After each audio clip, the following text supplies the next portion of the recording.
Okay, so let me ask you first before we jump into class stuff. How is everybody? You feel like you've been in a fog for a year? It's so weird to think about. Did anybody have to deal with having the virus? I mean, nobody. That's such a great blessing. Have you traveled since this? Have you flown? Yeah. Was it weird? No. It was really nice because the plane was empty. Yeah. So then, yes, it was weird. It wasn't. Because planes are never empty. It's more weird when it's full. You get a big guy sit next to you. So through all of that, so we've all had to make adjustments to how we do everything. I mean, I know about a year ago it was an adjustment about how you're going to go to the store even. I mean, people were deciding I'm going to go to the store early in the morning to beat the crowds, and stores were doing different hours for different people. And we were talking yesterday. Blake works at Fred Meyer, or worked or whatever at Fred Meyer. They were pretty early on. They were putting up plexiglass and all that kind of stuff. And it's like so many weird adjustments that already, I mean, even in a year, I walk into a store and see plexiglass up and I don't think twice. Let's go, plexiglass, that's what we do now. So through all of this, all the different adjustments we've had to make, how was work for you? What did work look like? For all of us, it probably looked a little bit different. What did work look like for you? Some of you may look like this, where you're trying to work, trying to be parents, trying to do your work at home. Some of it may have been this, just kind of by yourself. I thought that was a coffee shop. I'm pretty sure that's her house, but it's supposed to be a coffee shop. Some of you may have looked like this, trying to be mom, trying to be super mom, trying to work, trying to do everything else, trying to do. Some of you may have been this. I know some of you were trying to balance school and work and everything else in life. This was my work. Sit over here with a stack of chairs trying to record stuff, and at home doing the same thing. Work went weird for a while. But whatever it was, whatever our work is, through this and always, we're at work. I mean, we're in whatever that is, we're at work. Can you remember every job you've ever had? I mean, I was thinking about that last night, and I imagine if I asked like my parents, not just because they're older, no offense, but I don't think my parents could remember every job they had. I've heard both my parents talk about, I worked for a while with this guy, and they worked on different farms for different people when they were younger, so I doubt they remember. I think I remember every job, I think. What was your worst job ever? I got a job working for a computer cutter place in Weezer, and thought I was going to be fixing computers when in actuality I was cleaning up rat poop in the back. It was like an industrial accident almost.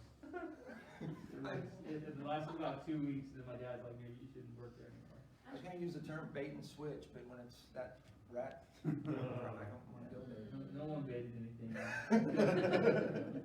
Well, anybody else? Anybody else have a worst job ever? So for me, it was the worst job I had was working for a guy by the name of Per Mulvick, and he owned a small welding shop, literally his garage. Yeah. Making ornamental fencing and stuff, and I didn't work for that guy for more than 3 weeks before I quit because he cheated me on my wages. And it was under the table too, but he cheated me on the wages. He almost killed me with a metal bin, pulling it behind a truck, and he wanted me to hold on to the thing, and he's going down the road at 20 miles an hour, and I'm literally hanging on the back of the thing being drugged. Hopefully the live stream didn't pick up any of that because you'll both go to jail. What do you mean both? I worked, my first job I worked selling newspaper subscriptions, door to door. That I didn't even know that's what the job was. I thought I was going to be delivering papers for the Tulsa World, but ended up I was in bad parts of Tulsa going door to door selling subscriptions. I worked in 2 different Mexican restaurants, was dismissed from both of those for various reasons. Then I worked for a guy doing landscaping and French drains in Tulsa, Oklahoma in the summer, which was horrible work. But I kind of enjoyed it because I was usually by myself my boss would take me to a job and drop me off, and I'd dig ditches all day long and just burn, just so hot. But I remember I listened to the radio so much throughout that I got sick of listening to music, and that was, I'm going to date myself, but that was during the Iran-Contra hearings. And I listened to that, I was like 19 years old, and I listened to this on AM radio, just going, I can't believe, I was arguing with Daniel Inouye on one of the congressmen, arguing with these people on the radio out in somebody's front yard. But, what was the best job you ever had? My first job was a movie theater in Phoenix, and this was great, honestly. There were a lot of people that thought that they were going to get a desk job, or, you know, this is terrible. I mean, it's still retail, right? But this is Phoenix in the middle of summer, kind of the opposite of your situation. Yeah. I got to be indoors. I could take a 30-minute break during my shift and go into any of the theaters and give a little cup of popcorn, fully air conditioned. And all I had to do was like sweep up the place and clean up every once in a while. I'm like, this is perfect. I still want to go work in a movie theater. Still looking to get that job back. Anybody else? For me, I was making wedding cakes. Oh, nice, yeah. Yeah, and that's kind of your wheelhouse too, huh? Kara? I also worked in a movie theater. Yeah? Brought home trash bags of popcorn almost every weekend. And then I worked at a go-kart mini golf, this place in high school where everybody came hang out and I got to ride for free all the time. It was pretty cool. So, had fun at work. You have to ask Kara some stories of that place. And got run over by the kids' parts. Yeah, that's what I was referring to. People from bumper boats. Pretty exciting. So, in all of our jobs, you think back to your high school jobs, your current jobs, in all of those, what was the easiest one to be a Christian? And then I guess while you're thinking of that, what was the hardest? Where the influence around you was the most negative, that made you really think, this is really hard. This is hard for me to stand for what I believe. This is hard for me to do the right thing. For me, I'll just say the hardest one was also that job doing the French drains and landscaping, because I was the youngest and I worked with 3 older guys. And by older, I think they were in their 30s, so of course at 19 they were ancient. But they were, I mean, I wasn't a great person at that time, I'll admit that, but these guys were just rough, and it was like, my language was so influenced by them, and just everything they talked about was coarse, and it was just like, ooh. And then I had a sales route when Karen and I met and got married, that a lot of my customers were not the greatest people, and a lot of language and a lot of coarse discussions that I finally I let people, I mean, I made it more clear to the people who I was, and that kind of helped. What is it as maybe you've thought about this, what is it in a job that makes it easier or more difficult to be a Christian? Your peers. Your peers? I know my easiest job was writing software for Oklahoma Christian, right? It was easy because my bosses was an adjunct professor who I, had classes with, and my peers were other students. The hardest ones were when I worked for McDonald's.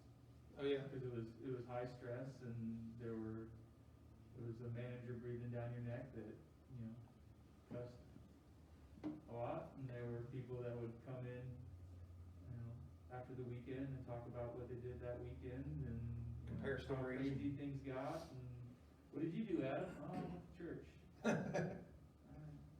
We went fishing on Saturday, and we went to church. Like it was just Yeah, there's always the, can you keep up with the lifestyle of everybody? And it's kind of that, how do I fit in here? I mean, I don't want to isolate myself, but I don't want to blend into these people. So I think we would agree that the environment and the peers is what makes all the difference. How you relate to people, how you deal with the people around you. Is it ever easy to be a Christian at work? Well, maybe for me it is. I mean, I kind of have an advantage there. But the fact is that whatever you're doing out in the world. Now, and again, I want to clarify, and I'll clarify this more than once. When I talk about our work, well, let's just go on to that. When we talk, hey, what was that? Spoiler alert. I didn't know how to do that. But I just did.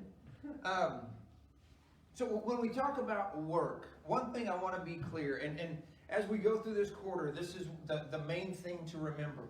Our work that we're talking about is going to be different in different situations. Different for us, different for each of us.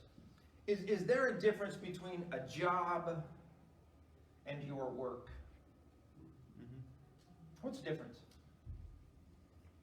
Job is more of the mental attitude or the mental ability, how you think things of your work. So something that is, I guess, work to you doesn't have to be a job. It could be something that you enjoy, but you take pride and joy into it. But a job is a mentality, and usually it's something that someone else that presses their thumb on you. Yeah, so it's more of a perception of the word job means this thing I have to do. Work is what I engage in. Yeah. I was going to say the same thing. Work seems more purposeful. You need to where work seems more purposeful and More what? purposeful and more Purposeful. Okay, remember that word. Yes. So what about this? Do work and your job and duty? I put it up there so nobody laugh. Is there a difference between those three words? Or where does the idea of this being your duty fit into work and job? It's a moral obligation. It's more than just some sort of time or some sort of box you got to check. It's definitely more of a moral obligation that you feel obligated to. Yeah, more of an obligation. Oh, I thought you were reading. No, I was agreeing with him. So, whatever your work is, and I'm glad Blake used the word purpose. So that's what I want to talk about for a minute. But whatever your work is, on some level, it is your duty. I mean, if for me, my job, and I'll just say for me personally, I rarely think of the work that I do as my job. I mean, it is, but like what you were saying, I don't think of my ministry as a job. Mm-hmm. It's a work I get to do that for some reason people pay me for. But I do consider it my duty. It's my duty to my family. It's my duty to God. And it's my duty to our elders, to this congregation. So whatever your work is, whether it's CEO of a big company, whether it's a student working, trying to balance work and school, stay-at-home mom, whatever it is, that is your work. That is in some ways, that's your duty. And what I want us to look at through this quarter is, number one, how do we balance all of that? And then, how do we remember that our purpose in whatever our work is already defined for us? The work-life balance, and this is one of the things that I think is really tough for Christians, and it's tough sometimes because we tend to, just as humans, we tend to compartmentalize. What we want to remember, and what I want us to kind of reiterate throughout this quarter, is our purpose. That if your job is, if your work is, selling, if your work is Mary Kay, you sell Mary Kay out of your house, and also take care of your kids, and also do something else, that's your job. But your purpose is bigger than that. Your purpose is defined already for you. You think about Noah. What was Noah's job? To tell the people that the earth's going to get flooded, trying to save people from the flood. Try to save people, yeah, but God said, Noah, do this. Build the ark. Build this giant box that it's never rained before, go build this thing, we're going to fill it with stuff. That's his job. That, like you were saying, it's the thing that is mandated by somebody else, here, go do this. What was his purpose? To save the people on the earth. To declare God's message, to try and save people, to let people know this is going to end. Moses, what was Moses' job? To lead people out of Egypt. Yeah? His job, actually, kind of before that, was he was a shepherd for 40 years. Did you see the Ten Commandments on last night? How could you miss that? Man, it's perfect with Easter. Final four? Well, there's two different numbers there, Final Four and Ten Commandments. I don't know, I thought of Moses and it lost me there. But Moses' job, yes, was a shepherd. It was his job, go get these people and get them out. What was his purpose? Deliver Israel to the promise. Deliver Israel to the place that God told them hundreds of years earlier, was to be the leader of God's people. That was his purpose. Yeah, his job was to deal with annoying, whiny people all the time. But his purpose was to reestablish God's people, or really kind of establish God's people, God's land. You think of King David. David's job was to be the king and to rule and to make decisions. His purpose was to unite the nation of Israel and to be a light for the nations around them, to see what it means to be this theocracy under Jehovah God. And to show people what it meant to be ruled by God and how to live in that way. So, for this quarter, I'm not going to teach in fact, Adam's teaching next week. And Adam's going to talk about how God views our work. That all of our work, really, we need to think of it as working before God. But for this quarter, what we want to do is better understand our purpose in whatever our work is. If our work is, driving the whatever, I can't think, what is it when you pick other kids up to go to school? School bus. No, not the school bus. Transit. Carpool, thank you. I could not think of the word. Wow. Excuse me. If that's your work, you still have a purpose. If your work is some job on an assembly line, you do the same thing all day, every day, that's your job. That's your work. But you have a purpose beyond that. So what we're going to do is talk about that idea that we work for God's glory in whatever we do. And we're going to talk about the challenges, the personality challenges that we all face, that we all have as we deal with other people. Because again, no matter what your work is, you're going to deal with other people. You're going to deal with different personalities and different approaches to life. And we're going to talk a lot about example and about the decisions that we make. And that's kind of our overview. What I don't want you to focus on, and as we get other people in here and everything, we'll remind this, that this isn't about our jobs per se. This is about being the people we're supposed to be in whatever we're doing.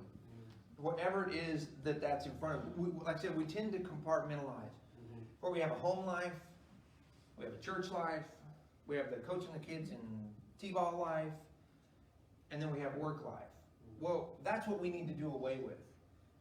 Because we need to look at this under all one umbrella of we live before God all the time. And that's the idea of living as we say here, as Christians in real life. This balance that we have to deal with is, and I don't like this because it has these two on it compartmentalizes them for us, but it is the idea that we've got to balance this all together. Where, I mean, for some of you, you'd also have to throw school on there. For a lot of you, you'd also have to throw raising kids on there. For some of us, we'd have to throw taking care of parents on there. I mean, there's all these different things that are our work that we still have to do, that we have to remember, that we have to look at it as our work, our job doesn't define us, that Jesus has already done that for us. He's defined who we are. And we'll look at a couple of verses here in a minute that'll help us kind of clarify that a little bit. But that our work, our jobs, have to be just an aspect of our life where we have another opportunity or another route to glorify God and to be an example. This is a broad topic. This is very much a topical thing. I'll just be straight with you.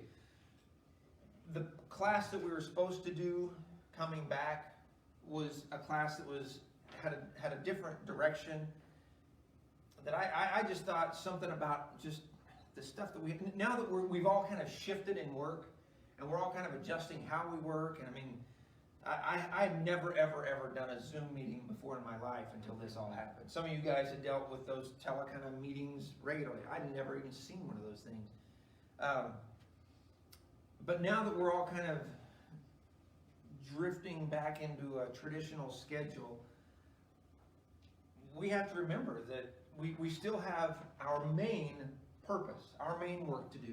And that's living before God. Just some of the things we're going to talk about. Again, next week, Adam's going to talk about God's view of our work. We're going to talk about our examples. I mentioned that. We're going to talk about some of the issues that we deal with our personal approach to our work. Pride, materialism, overworking, maybe is a way to look at that. And then adversity within the workplace, the competition, the bitterness, the challenges with other humans that we have to deal with. And then more of those kind of things as we move through the quarter. Turn over to Ecclesiastes chapter 9.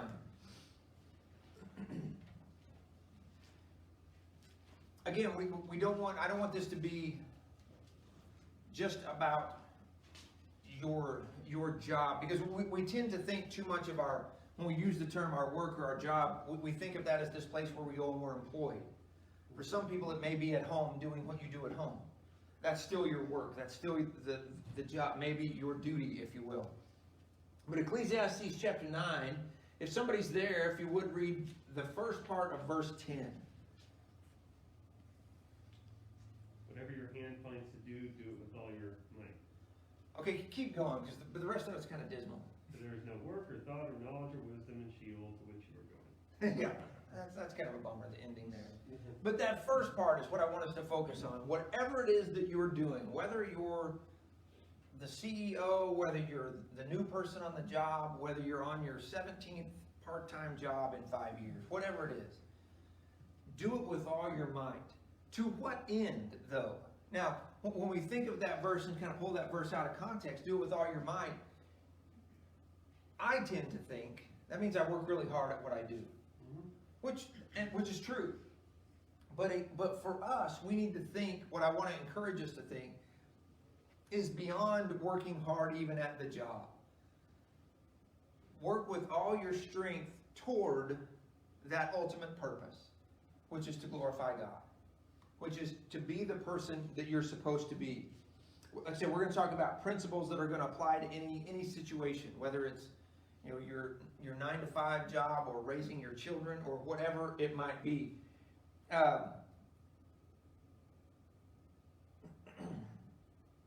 When we think about the jobs that we have to do, think about all the different types of work we have. We understand that everybody has different jobs. John and Adam and Zach work in computer field. Here's another. I'll throw this out. We're meeting for breakfast at 7 on Tuesday mornings. We've been meeting here most of the time. Anybody ever wants to join us, guys? I mean, I guess, no, girls can't join us. It's just guys. It's a men's thing. But you're welcome to join us. These guys, sometimes we'll be sitting talking about work or whatever, and all of a sudden, sometimes I'm in another country because there's a language that's being discussed. I have no idea what they're talking about. Ed would understand. Brad might understand some of them. There's words that are thrown out that I don't have. And they're looking at each other and nodding, going, blah, blah, blah, blah, blah, blah, blah. And I don't get it at all. But what I do get is just the challenge of whatever they're talking about is a work challenge. What challenges do we all share at work? I mean, we don't all have the same. I mean, none of you probably have to write Bible classes every week. None of you probably have to deal with some of the things that I deal with. But what do we all deal with at work? Time crunch, people, time, man, just stress of time. I was just thinking like deadlines. Deadlines, got to get this done by this point. We all deal with that. Office politics. Office politics. You know what? We deal with that even here. We got to try and fight Richard on everything. Recognition. I think we all kind of want to be recognized for the good things we do at work, and it feels sometimes like an uphill battle to get people to notice the good things you do. Okay, you're nodding. Why does that relate to you? So I am in accounting, but my husband owns his own business Mhm. and deals with 13 ladies on a daily basis. And you can't say one good to one because you're automatically just saying bad to everybody else. Right. But it is hard to acknowledge individuals, even at home. Boys are doing online school. If you say something good to one, you've automatically said something bad to another. It's hard to balance. And see, and that is exactly my point. Adam's work and Karen's work are very different. But we all deal with that kind of stuff. We all deal with trying to balance the time work, the people work, the politics. Why is it important that we all, I mean, I'll posit to you that it's important that we understand that about each other. Why is that? Why is it important that, or why does it matter that we understand that we all kind of face the same situations? Even in our work. So we can relate to one another. So we can relate. We talk so much about, in church stuff, we talk about understanding that we each face temptation. And we need to help each other with our temptations. And that's true. That's absolutely true. But in real life, we also have to remember that with Zach struggles with time at work, so does Blake trying to meet deadlines, so does Brad, so does Ed. We can relate to each other in this. And then when we sit there and we say, well, I don't have really anything to talk about with this person, talk about work, because whatever your work is, we all share some of the same stuff. Maybe your work is raising your children. Maybe that's a huge part of your work, and you also have this job you have to do. Well, you think other people can't relate to that? We need to understand in such a real, literal way that we're all going through the same type stuff. Brad does stuff in his job that I could spend 10 minutes at Brad's desk and have no idea what's going on. Because I don't get what he does at all, engineering stuff. But if he starts talking about the challenges of work, the challenges of time, Kara's work, the challenges of getting everything done that needs to be done, we all get that. We're all in a different place every day, but we all understand those things. And by understanding each other better, that would make us all better. Is that when I figure out how Caitlin deals with trying to do homework and trying to do her job and trying to do everything else, she might have an idea that makes me better. You know, as we work with each other on the stuff that we have to do in real life, that's how we all get better. Okay, so what I want us to, I want you to be willing to share things throughout this quarter. I mean, that's always kind of my encouragement. Because I mean, the idea is for us to make this personal about whatever your situation is. These broad overall topics, you make them tie these into what matters to you. Okay, so let's look at this real quick. Philippians chapter 3. Turn over to Philippians chapter 3 real fast. Philippians chapter 3. This is where we were supposed to be about 10 minutes ago. Verse 13. Paul says, brothers and sisters, I do not consider myself to have taken hold of it, but one thing I do, forgetting what is behind and reaching forward to what is ahead, I pursue as my goal the prize promised by God's heavenly call in Christ Jesus. Therefore, let all of us who are mature think this way. And if you think differently about anything, God will reveal this also to you. In any case, we should live up to whatever truth we have attained. Join in imitating me, brothers and sisters, and pay careful attention to those who live according to the example you have in us. Now, skip down verse 21. He will transform... No, wait.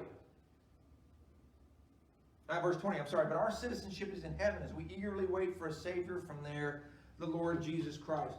Paul hits on three different ideas here. In that section, he talks about always moving toward our goal. Our goal, our purpose. I'm going to use those two words interchangeably. Paul's talking about heaven. But isn't that our purpose really too? I mean, even at our day-to-day job, our ultimate purpose is to live the way we're supposed to live wholeheartedly. That's our purpose. Then he talks about following an example. That's a huge thing at work. We've all kind of mentioned dealing with peers is one of the hardest things to deal with. How do you relate to people? Adam mentioned that whole idea of the pressure from people to say, here's what I did this weekend that was so different from what you did. How do we live as an example at work? And then the citizenship in heaven.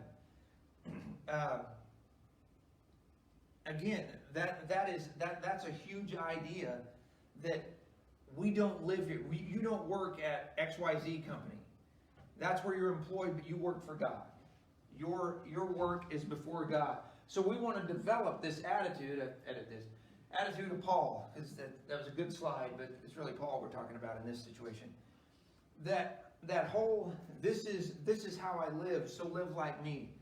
The people around us who are going to be such an influence, see how I live, and I'm going to encourage them to live like me. So the driving force in Paul's life was that ultimate goal. That's our ultimate goal. So when we think about being a Christian at work, we have to remember our example. I have to rush through this a little bit now. Then Colossians chapter 3. This is another thing he says here. Colossians chapter 3 verse 1. So if you've been raised with Christ, seek the things above where Christ is seated at the right hand of God. Set your minds on things above, not on earthly things, for you died and your life is set with Christ. We have to remember our mindset at work. If we don't remember our purpose at work, whatever, again, anytime you hear work, think whatever it is that takes up your day, your time. That's your work. But if we don't remember, if we don't have our mindset on things above, it's going to be drudgery. It's going to be this thing I have to do. I do that. I mean, I said at the beginning, I don't think of this as my job. But sometimes I think of some tasks as this thing I've got to do. But we have to remember, what's our ultimate purpose? Keep our minds set on things above, and those things can make a difference.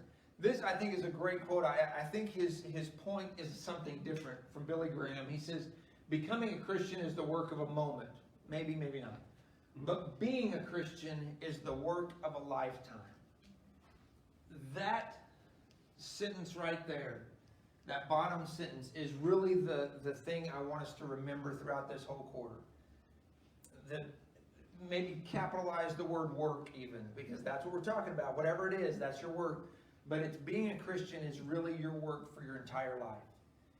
Being someone who is living before God, living godly, no matter where you are 9 to 5 every day.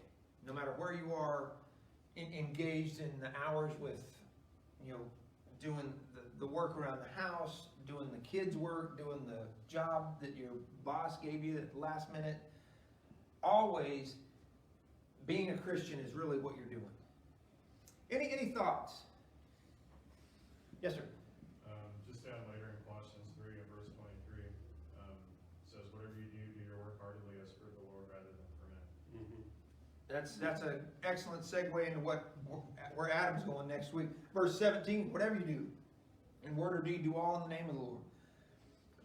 I mean, you think about what Paul did first as a Pharisee, then as a church planter, as a tent maker. Paul was a guy that wore a lot of hats. But he said, whatever you do your work before God. Because that's what all of us have to remember. Anything else? All right, well, I'm looking forward to this. Let me encourage you to encourage some of the others. Just to remind them, I know they know, but just encourage them that we have plenty of room. We can spread out some. So thanks for being here. Looking forward to it.